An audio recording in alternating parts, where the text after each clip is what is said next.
Gé, aproveitando que a gente está falando de arbitragem, eu queria fazer duas perguntas relacionadas a um mesmo tipo de evento, tá? O que é melhor, entre aspas, para você para arbitrar? Um evento regular da CBJJ, FPJJ, ou um evento específico como aqueles de só finalização? Sabe, se vai lutar, sei lá, 10 minutos, se alguém pegar alguém, sai vitorioso, se ninguém pegar ninguém, não importa a pontuação, é empate, por exemplo. Então eu queria saber de você, a respeito de arbitragem, o que você acha mais fácil ou melhor, ou a sua opinião, enfim, de arbitrar, e o que você acha desses eventos em particular, porque a gente sabe que não são eventos oficiais da federação e da confederação, porém são eventos que muitas vezes, pelo menos para as lutas principais, pagam algum dinheiro para os atletas ou para os vencedores, ou somente de tá competindo naquele evento, o atleta já recebe algum dinheiro. Olha, a federação, a confederação é o que nos leva, é o que leva, o trabalho que é feito nesses lugares é o que leva você aos outros eventos, que você é reconhecido. Hoje eu sou reconhecido aqui na nossa região exatamente por as pessoas me verem nesses campeonatos grandes. Então, é o que te leva, é o carro-chefe que te leva a outros lugares.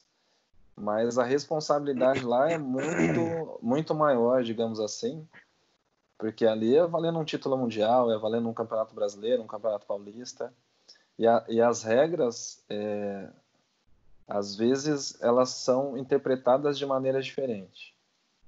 Então, isso é muito mais difícil você arbitrar um campeonato desse do que um campeonato que só vale finalização. Então, em relação à arbitragem, para você tirar esse peso das costas, entrar leve, com certeza um campeonato que só finalização é válida, ou mesmo um campeonato que eles não adotem a vantagem, já ajuda muito o árbitro, então fica muito mais fácil de arbitrar.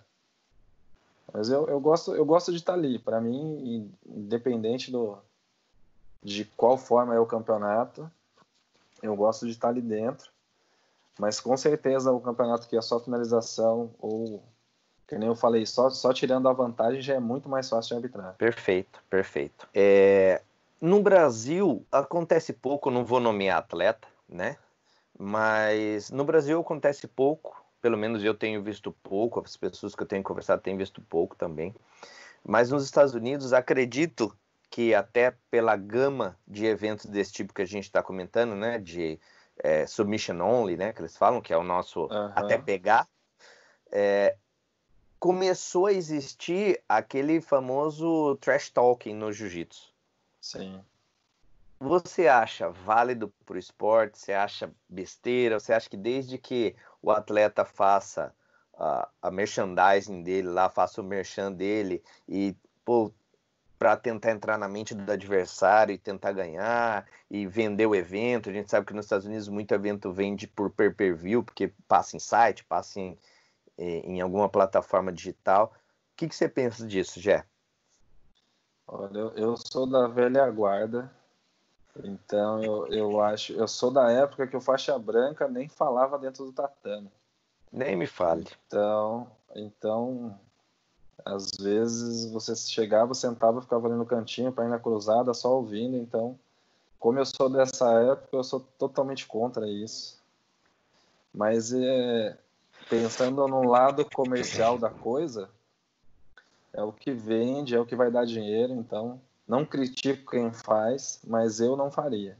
A minha índole não me permite tentar prejudicar o outro atleta, mesmo que esse prejudicar seja só mentalmente. Eu acho que falar mal de outra pessoa não seria da minha índole. Então, isso para mim não é válido. Como pessoa, não faria. Perfeito, perfeito. Eu também sou da época do old school. O faixa branca só de estar respirando já estava errado. Né? Eu tenho um amigo que fala isso. Rapaz, ele é carioca, né? Rapaz, na época que eu comecei, só de eu estar amarrando a faixa, já estava errado de entrar naquele tatame.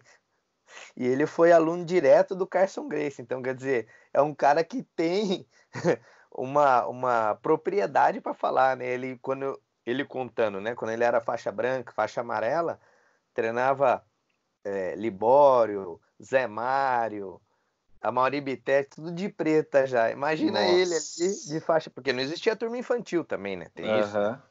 Imagina ele ali, só de respirar ele estava errado. Imagina. Mas deve ter muita história boa para contar hoje. Ah, tem. Tem. E é duríssimo, viu? Hoje aproveitando que a gente falou de trash talking, nem sempre tá ligado, mas eu vejo como um problema que o jiu-jitsu também está enfrentando.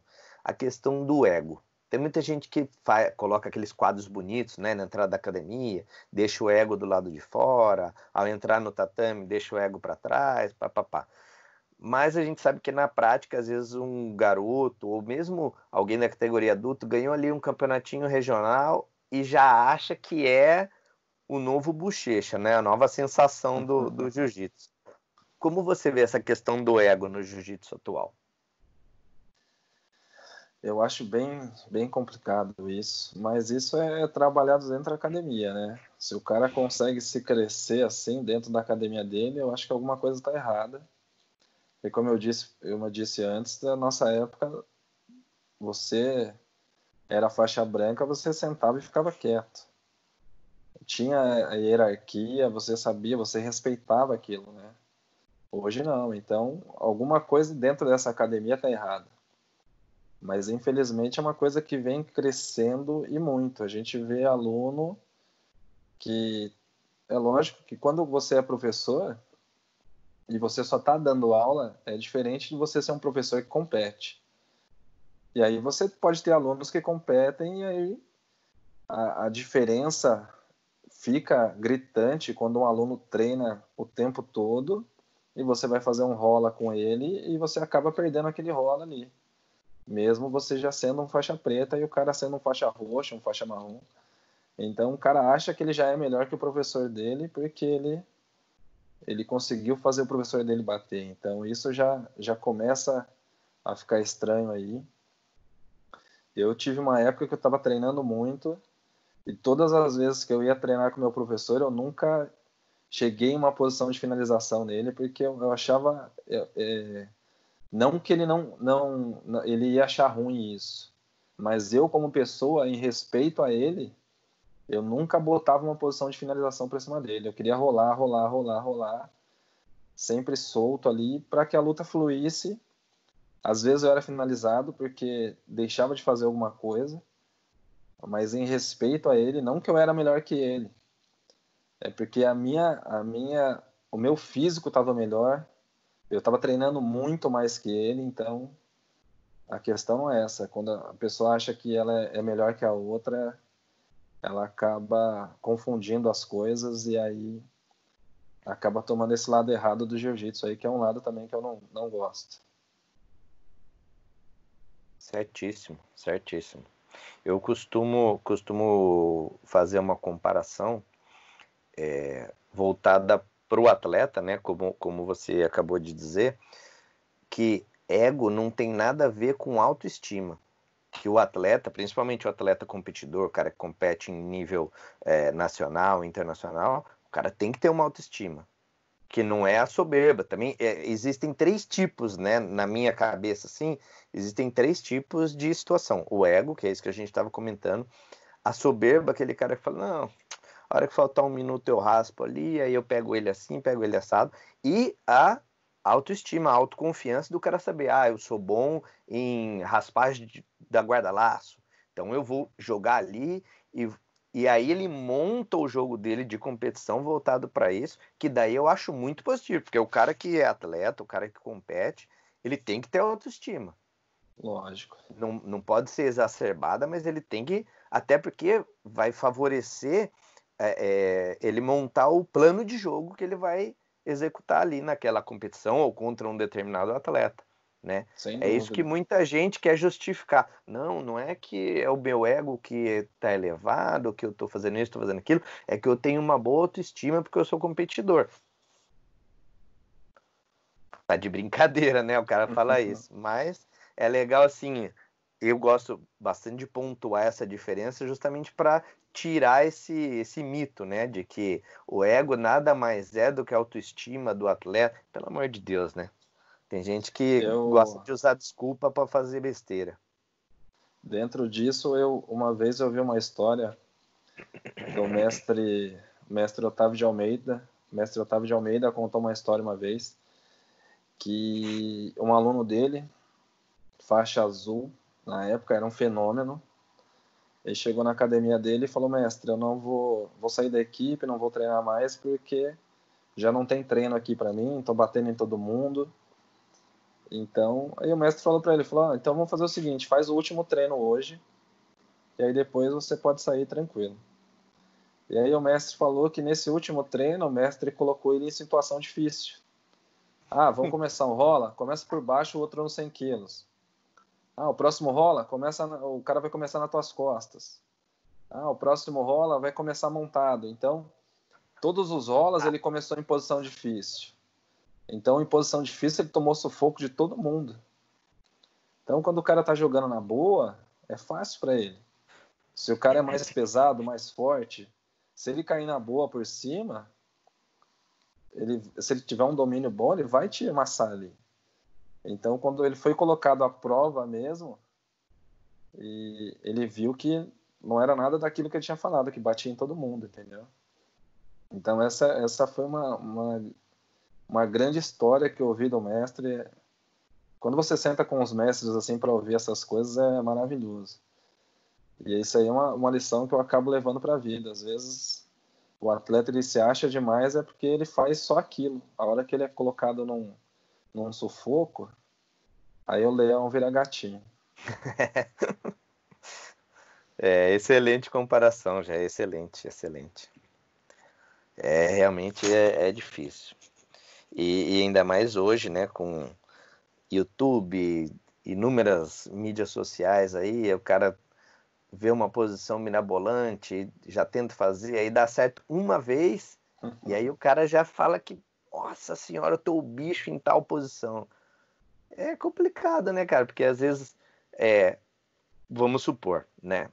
Eu não faço isso, tá? Vou deixar claro, mas vamos supor, um faixa azul juvenil, faixa azul novo, pega e vai rolar com um marrom experiente, com um preta, e às vezes o preta, ele vai deixar, ou mesmo marrom velho, né, que a gente fala, 3, 4 graus, vai deixar o cara ficar ali, desenvolver um jogo, aplicar alguma coisa, para ter uma luta, né? É nesse ponto que eu falo, eu não faço isso, porque para mim, rola, rola. É lógico que eu vou respeitar, por exemplo, se é um faixa branca, não vou dar uma mão de vaca, se é um azul ou roxo, não vou dar uma americana de pé. Fora isso, rola, rola. Mas eu conheço, tenho muitos amigos que fazem isso. Deixa o cara ali, desenvolver, para ver até onde o cara vai e tal. E aí, esse faixa azul juvenil, esse faixa azul adulta, ou mesmo um roxa novo, ele não tem esse discernimento de perceber que ele não foi testado 100% por aquele cara mais graduado, né? Que Sim, foi na verdade, uma troca de experiências para ele poder também ter um treino produtivo. exatamente. Então E é aí, complicado. mas aí o cara na cabeça dele ele já é melhor que o outro. É verdade. Aí é bom, como você disse do mestre Otávio de Almeida, né? É bom ele ter essa aula de humildade, né?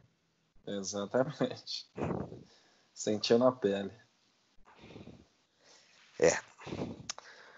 Gé, aproveitando esse gancho aí, né, das grandes histórias dos mestres, de competições de jiu-jitsu, conta para mim, que eu pessoalmente não sei essa sua opinião, e para o pessoal que está acompanhando, o seu lutador favorito, de todos, de toda a história do jiu-jitsu, seu lutador favorito. Pode ser competidor ou não, tá? Fica à Uhum. vontade. Meu lutador favorito é o Bochecha.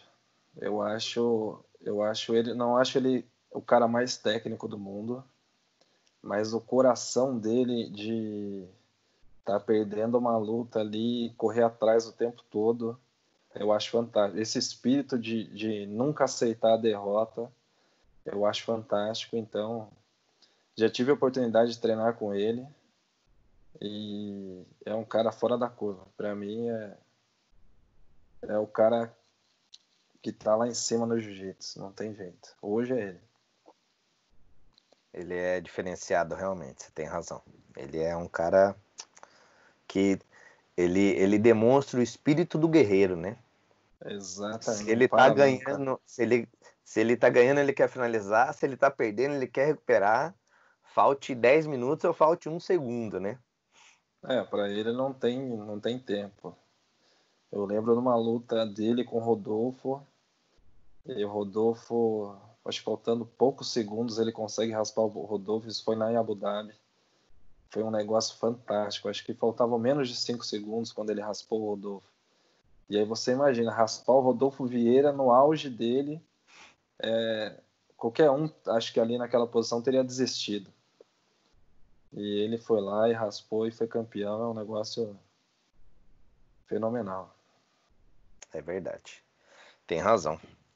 O Rodolfo com aquele quadro de concreto dele para conseguir raspar o cara, o sujeito tem que ser brabo, não é para qualquer um não, né? Sem dúvida.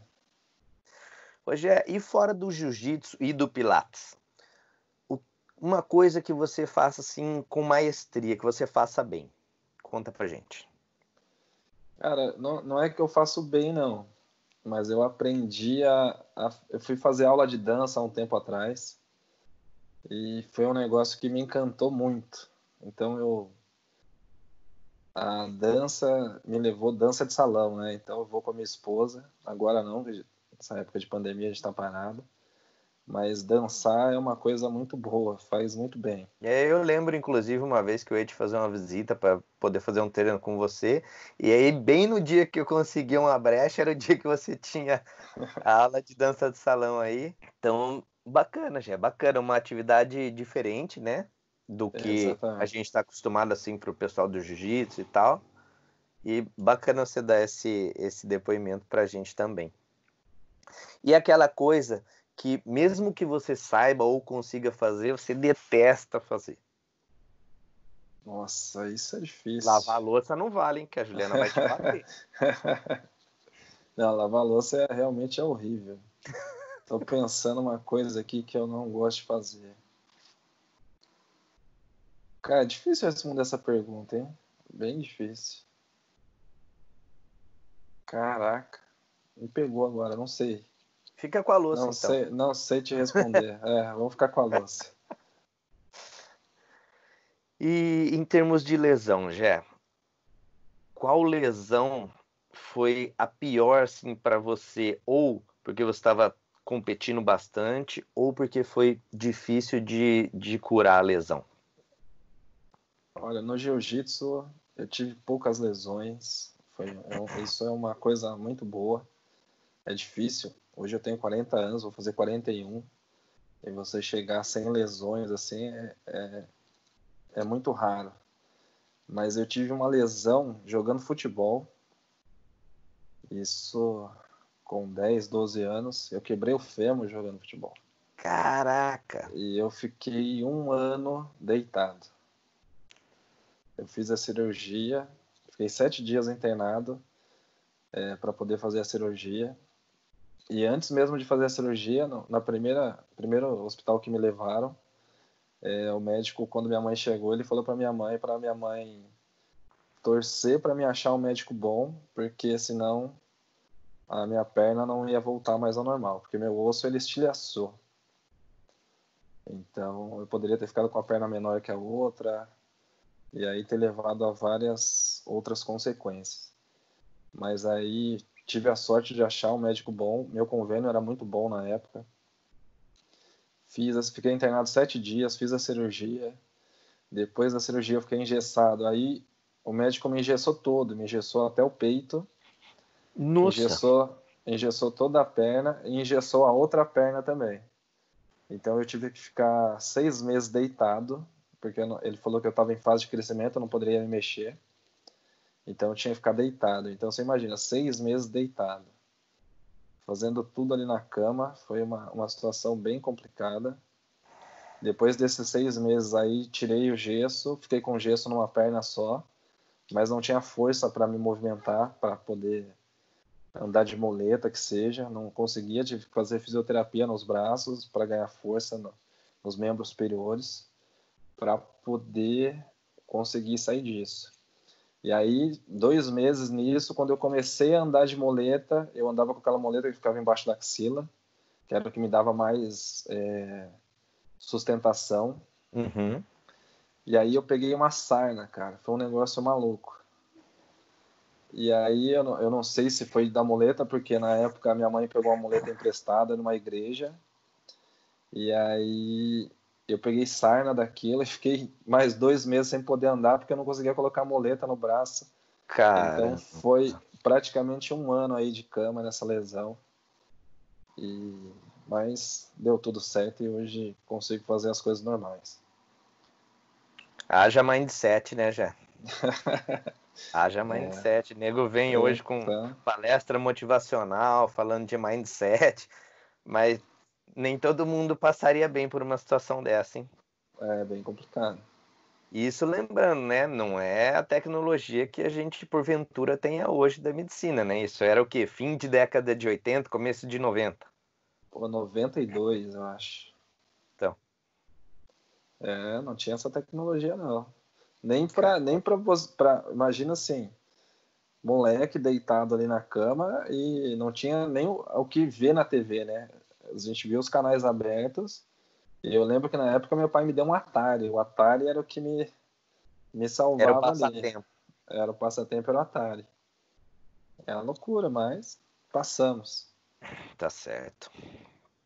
Perfeito. Bom, aproveitando essa.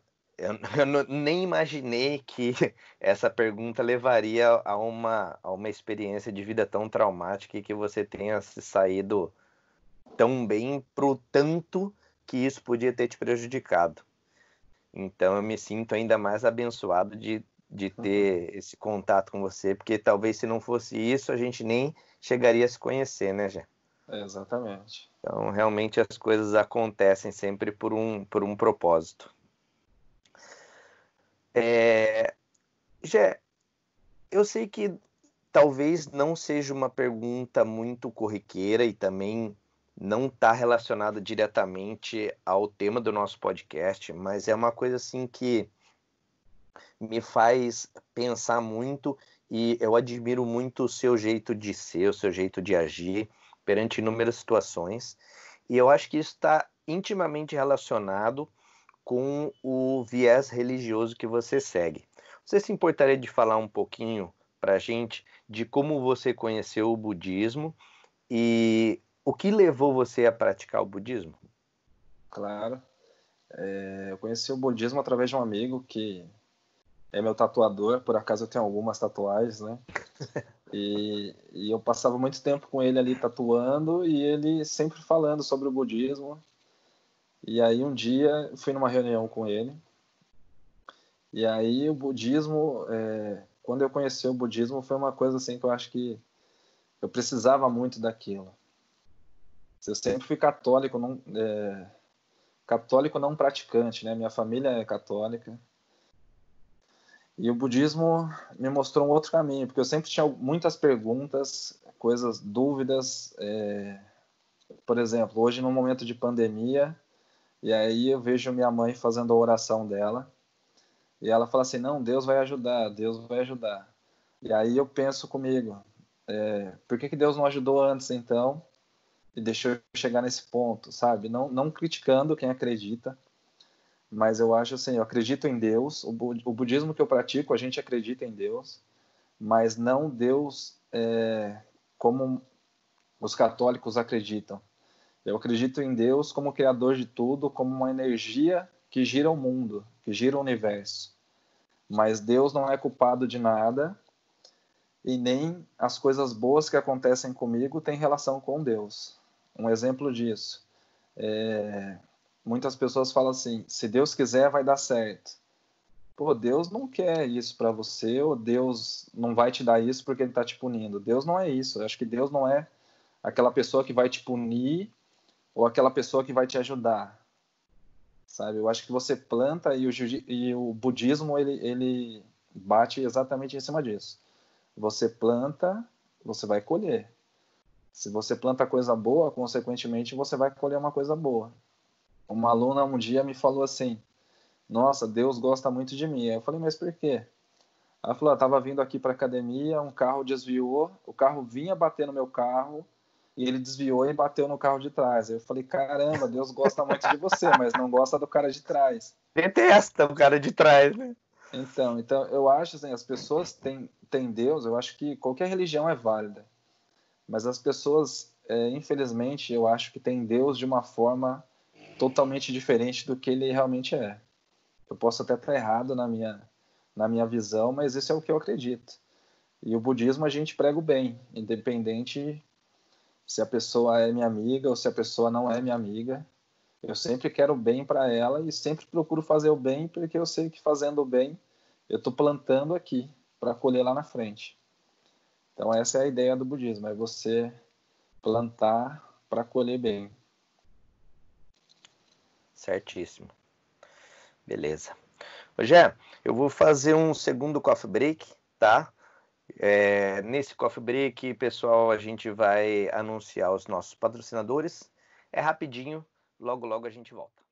E esse episódio de Jiu-Jitsu Café Podcast chega até você através de BJJ Connections, conectando praticantes e atletas de Jiu-Jitsu pelo mundo todo, incluindo estilo de vida, competições e muito mais. Siga BJJ Connections nas mídias sociais e fique perdendo o conteúdo incrível deles. Mande a sua mensagem pelo Instagram, Facebook, YouTube e Twitter. E esse episódio de Jiu-Jitsu Café Podcast também chega até você através de Cervical Kimonos, criando e ajudando clientes e atletas a atingir suas metas esportivas usando seus produtos. Estão sempre orgulhosos e honrados em fazer parte disso. É uma das marcas de fightwear mais famosas de Dubai. Na Europa, estão multiplicando esses sentimentos e estilo de vida com seus produtos. E em breve, estará disponível também no Brasil. Acesse agora o perfil da Cervical Kimonos no Instagram. Fala galera, estamos de volta. Aqui com o professor Jefferson Clara, faixa preta, primeiro grau, árbitro da Federação Paulista e da Confederação Brasileira de Jiu-Jitsu. Jé, para a gente retomar agora, vou convidar você para a gente fazer um jogo, tá?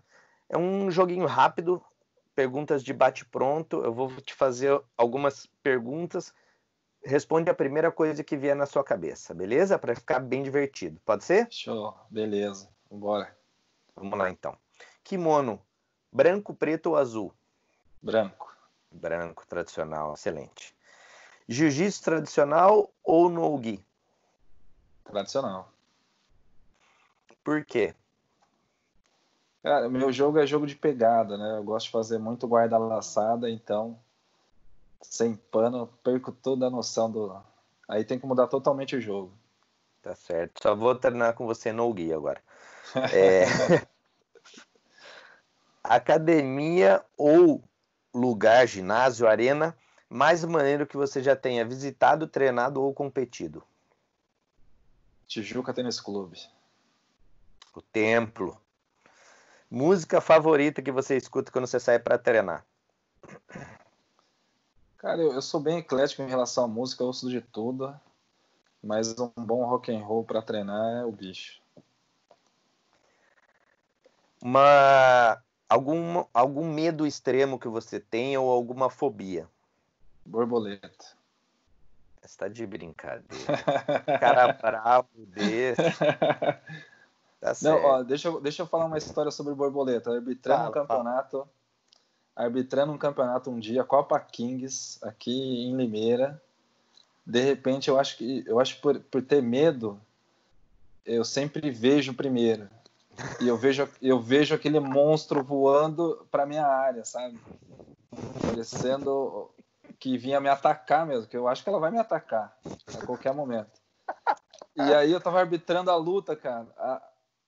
A pessoa engatou uma finalização com a outra e eu fui saindo da área.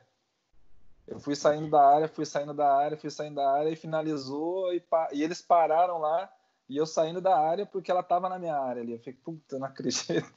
Ainda bem que finalizou e não teve nenhum problema, mas é terrível, borboleta é terrível. Tá certo. Tá certo. Desculpa dar risada, mas Não, inusitado. eu falo Inusitado. bastante, mas não dá. Quase que você foi finalizado então pela borboleta. Quase. Perfeito. Vamos lá.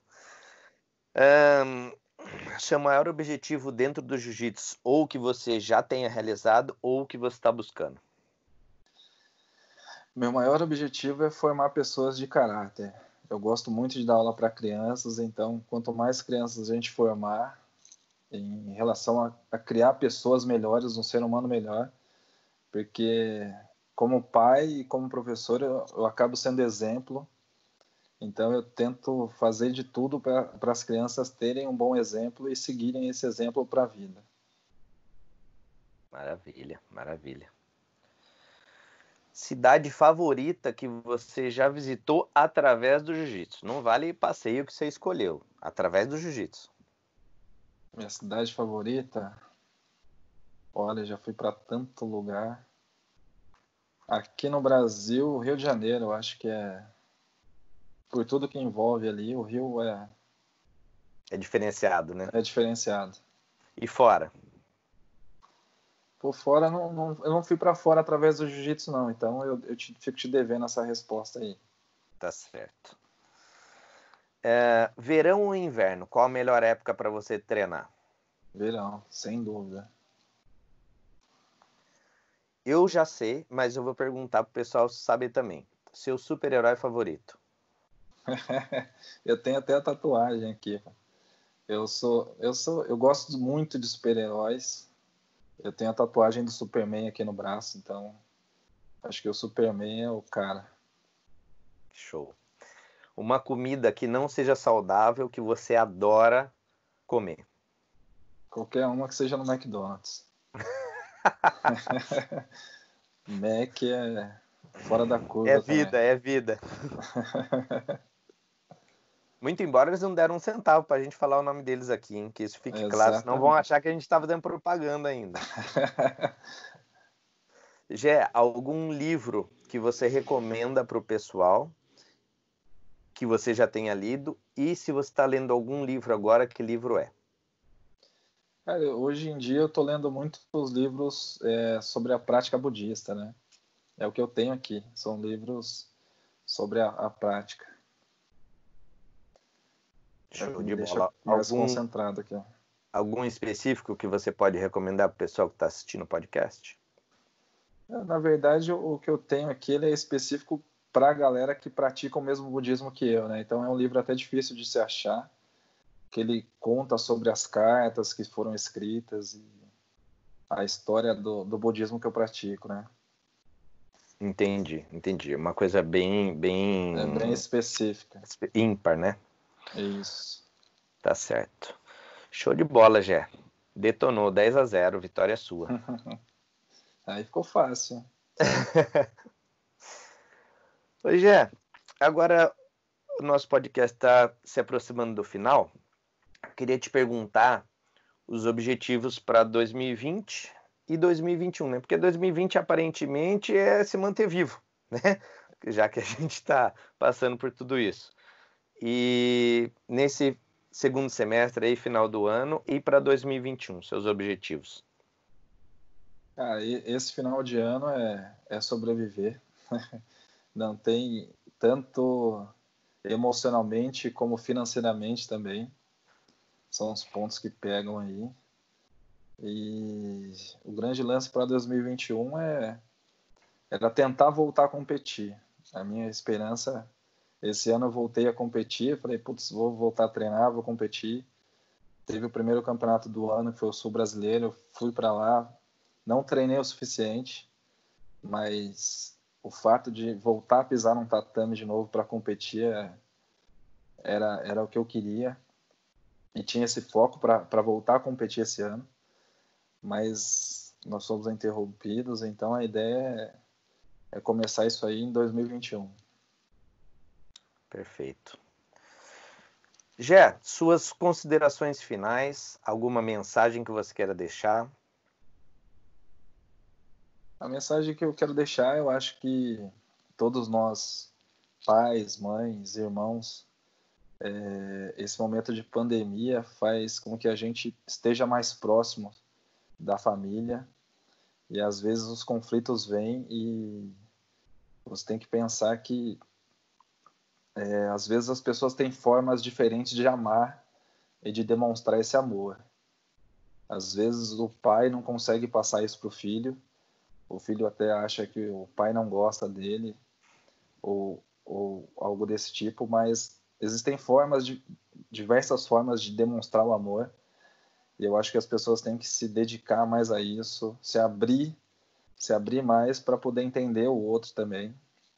Não é fácil você conviver com uma pessoa 24 horas ali, e é isso aí, é mais amor para as pessoas. Perfeito, perfeito. Jé, muitíssimo obrigado. Você não tem noção de como eu me sinto honrado de poder ter a sua presença no podcast. Eu espero que o pessoal que esteja ouvindo ou esteja acompanhando no YouTube também tenha tirado lições assim extremamente valiosas. Eu já te conheço há algum tempo e mesmo assim foi uma experiência assim diferenciada poder bater esse papo com você. Eu sei que é lógico, em uma hora e meia a gente não consegue transmitir tudo aquilo que a gente quer, mas também não pode ser uma coisa tão longa, porque senão acaba que o pessoal não consegue acompanhar, né? Sim. Então, de qualquer forma, muitíssimo obrigado. Pessoal que tiver em Americana, for de Americana, assim que passar essa pandemia, passa lá, Centro de Treinamento Equilibrium, Rua João Vitor, qual é o número, Gé? Rua São Vito, 1384. 1384. Telefone de lá, por favor. Lá só tem o meu celular mesmo, 19 981670015. Perfeito. Pessoal, depois eu vou deixar aqui no Saiba Mais, tá? Para vocês o endereço direitinho, o telefone de contato. Assim que acabar isso aí, eu recomendo Academia de Primeiro Mundo. Eu já visitei algumas academias. Academia topíssima. Recomendo. Eu gostaria até de ir mais vezes lá treinar. Vamos ver se agora, a hora que acabar isso tudo, eu consigo ser mais frequente aí, viu, Gé? Gé, brigadão. Um abração. Fiquem todos com Deus. Espero vocês no próximo podcast, galera. Valeu. Valeu.